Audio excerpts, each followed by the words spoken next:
Welcome back to part 2 of implementing directives. Before I started, I wanted to touch upon 2 subjects that I think are really important. One is, you're not going to walk away from this video knowing exactly how to receive and implement directives. Okay, so you want to make sure you copy off the ebook and have a copy close to you when you're issuing directives. And you want to continue to do that until you know it by heart. Eventually you will. But just know you're going to need a little written support, a little ebook support as you continue to issue directives after you watch this video, okay? Second thing is this. One of the reasons this video is so important is because implementing directives is a key success factor in every organization. But it also happens to be one of the places that leaders are the most vulnerable. As I look back on my leadership career, not receiving clear directives and sometimes not issuing clear directives was the place of greatest vulnerability in my skill set. Okay, so that's another reason we bring it up and why it's so important. Okay, let's start off with step number 3, called adding all the additional important information. Now, once again, as you receive a directive, it's not going to have all the information necessary in order for you to give that directive to your crew. So this is about adding that additional information, okay? The key point here to remember as we move through step 3 is assume nothing. The reason you assume nothing is because you want to make sure that when you give this directive to the people that work for you, it's crystal clear. Now, as I go through this process, or describing this process in step number 3, most of this is written for first-line supervision, because those are people that are learning how to implement directives for the first time. But the fundamentals apply to everybody in the leadership chain as it relates to issuing directives, okay? So you want to make sure that the directive you give includes the following. One is you want to make sure it is a step-by-step description necessary to complete the task based on the person you've selected to complete the task, okay? So what that means, though, is that you're going to have people that work for you that have different levels of skill sets, right? You're going to have highly qualified veterans on one side, and you're going to have novices that are now just getting into implementing directives that you're giving them for the first time. So based on who you're going to assign the work to, you want to tailor the step-by-step process that you're putting together in the directive. So when you have a veteran that's going to be handling this, you know you're able to jump some of those steps because they're able to know what to do next, okay? So really write and tailor the step-by-step process in the directive according to who you're going to delegate the task to, okay? Makes sense, right? Next is you want to make sure that safety procedures and personal protective equipment is listed in the directive, making sure that there's no room for error. Once again, you're assuming nothing, especially when it comes to safety, because we want everybody going home at the end of the shift, right? Next is you want to add the equipment or material necessary to complete the task. And if you're a really good supervisor or a really good leader, you're going to make sure that they have the materials and equipment necessary in order to carry out the task as intended, okay? Next is you want to sit down and review with them and confirm that they understand what the directive is saying.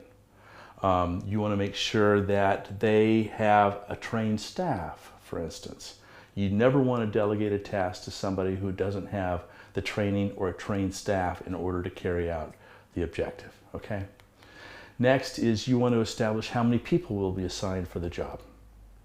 It's not unusual for people to want to assign more people to a task than what's absolutely necessary. And when you do that, productivity starts to drop pretty radically. So you want to take the approach where you're stepping forward and letting them know how many people they should be using on the job. Also, you want to clearly communicate the deadline for when this task needs to be completed. Last but not least, if you're not going to be personally involved in managing the operation, you want to make sure that you assign this task to a responsible lead person by name. Every time you attach somebody's name specifically to a responsibility, the chances of success, which is meeting the objective and meeting the objective on time, goes up. And remember, if you don't assign one person or if you assign a group instead, when it's everybody's job, it's nobody's job. And we know what happens then. Things don't get done, okay? Also, something that I've seen missing from directives many, many times is you want to tell people why they're doing what they're supposed to be doing. I've met a lot of supervisors in my career that didn't think that this was necessary, or didn't think that they should have to be bothered to tell people why they're doing what they're doing. And I find two reoccurring problems with this approach. One is that you want to give meaning to people's work lives, and knowing why somebody's doing something actually gives them meaning to what they're working on. And when people have a sense of meaning when they do their work, they're better motivated and they feel respected. I mean, it's the same thing you'd want, right?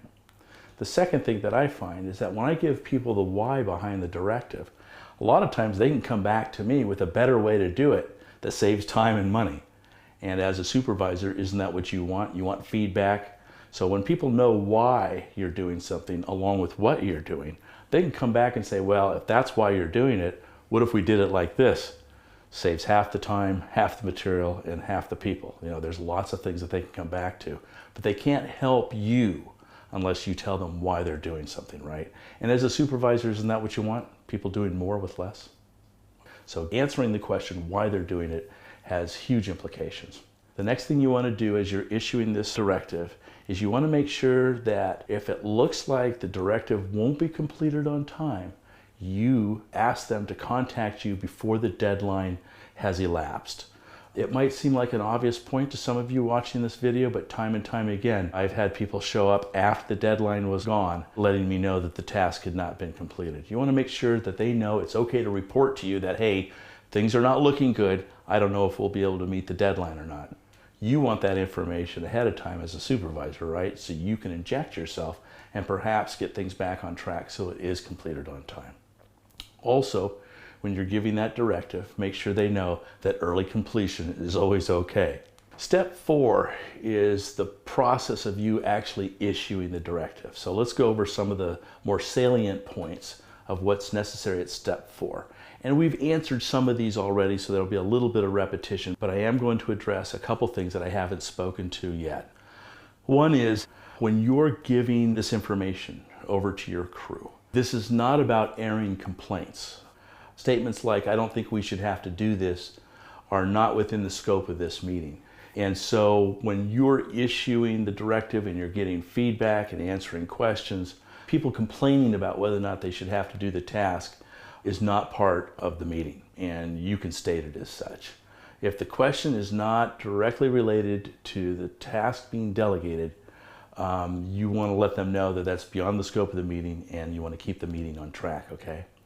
Also, if necessary, in case people need reminding, you can let them know that, number one, in a well-run collaborative organization, directives are not optional. I'm not making a request. This is actually something you have to do. The second thing in a well-run organization is that accepting directives in a positive fashion is very important. And both of those items, directives not optional and the fact that we want people accepting delegated tasks with a positive fashion, are both collaborative group behaviors that are used on their evaluations to measure their performance, okay? So it's really important to be honest about that. Again, 3 topics that we went over at the beginning of part 1 of this video series, and it's important to repeat it here. When you're giving out a directive, you never want to hand this directive to somebody who hasn't been trained or is not qualified to carry out the directive. Really important. This is why a training program is so important in a well-run organization. Next is you want to make sure that the directive that you're giving, the person that you're giving the directive to has the capability. And capability means, yes, they have experience, but also they have an adequate work ethic in order to get the job done, okay? Last but not least, you want to make sure the support is there. Not only are you there to answer questions when you're giving the directive, you're making sure that you're available while the task is being completed in case they need to check in with somebody, specifically you, in case something goes wrong while they're actually performing the task, okay? Now, step 5 is the follow-up. We talked a little bit about follow-up before, but once again, it bears repeating. Whenever you delegate, you always follow up.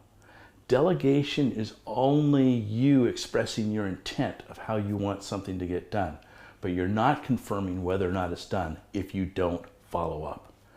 Delegating a task is never the final word in completing a task. And never delegate a task and simply assume it's going to be completed if you don't follow up. Assuming a delegated task is completed because it was delegated, but you didn't follow up on it, can be a downfall for many leaders at a very critical time. Okay? So it's important that you follow up, follow up, follow up. Confirmation only occurs when you follow up with the task. You never want to feel bad or apologize for following up. Sometimes when you follow up with people, it gives them the insinuation that they haven't done their job, and they might feel a little defensive about that. Well, what's important is for you to explain to them that following up is a very important part of delegation, and you're just confirming that the delegated task was completed as intended and on time. And it's the same thing they should be doing as they delegate tasks to other people, right?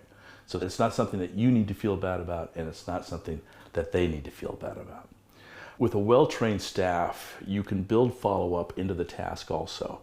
And I've done this many, many times, especially with your more veteran people. And that is, when you've completed the task, make sure you follow up with me and let me know that things were completed on time and according to objective. And incorporating that feedback in helps you not have to worry about follow-up, and the follow-up kind of sits on their lap. Now, when you do incorporate follow-up into a directive, if they don't follow up with you, that means you still have to follow up with them, okay? So let's move over to what happens if a directive is not completed on time or not completed as intended and doesn't meet the objective. What you need to do as a supervisor is to find out what went wrong, follow up and complete what still might need to be done. You can still save it. Find out the root cause for why the failure in implementation occurred and start to change your method around to prevent a reoccurrence of that failure again. So very quickly, those three. One is to find out what went wrong. Two is to inject yourself and see if you can still correct the error while the task is still being completed. And the third thing is to find the root cause failure of what happened so you can prevent it in the future. If things go wrong to the extent that you can't fix what's broken in the implementation process, this is something that you want to bring your supervisor in on to help you out. Something else that I've seen happen time and time again. If you've been issued a directive and you got a problem with that directive, it's your job to bring that up to your supervisor, not your crew, okay? You don't want to collude with your crew if you have a problem with a directive, and I've seen that happen time and time again. All that does is hurt you and hurt the organization. So it's not their job to tell you or to collude with you if you're dissatisfied with the directive. If you're dissatisfied with the directive, there's only one person you need to talk to, and that's your supervisor. Also, when you issue a directive to your crew, it's not their job to debate whether or not the directive should happen. Obviously, if they have honest questions about the directive on how best to implement it, that's fine.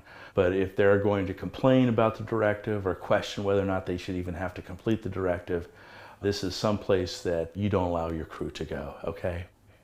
Colluding with your crew about the worthiness of a directive places you in a position of weakness, and it undermines your mission, it undermines your leadership and the leadership of everybody that exists above you, and last but not least, it makes it much more difficult to delegate the next task that you will inevitably have to do down the road, okay? So colluding or complaining with the crew doesn't work. If you got a problem, go see your supervisor. Okay, so in conclusion, it's a pretty simple process. It's concept simple. It's basically within a group of people or within an organization, people telling other people what they need to do in order to fulfill the mission of the organization. So from a concept standpoint, it's really simple, but actually doing it right is not simple at all, as you can tell from this video. So once again, you want to make an e-copy and have these directions near you as you're issuing directives and as you're receiving directives until you get it down by heart. So the basic concept is it's a leader's job to issue directives, and it's also the job of most leaders to receive directives. It's your job as a leader to turn right around and issue directive to your direct reports and get the job done. Thanks for watching.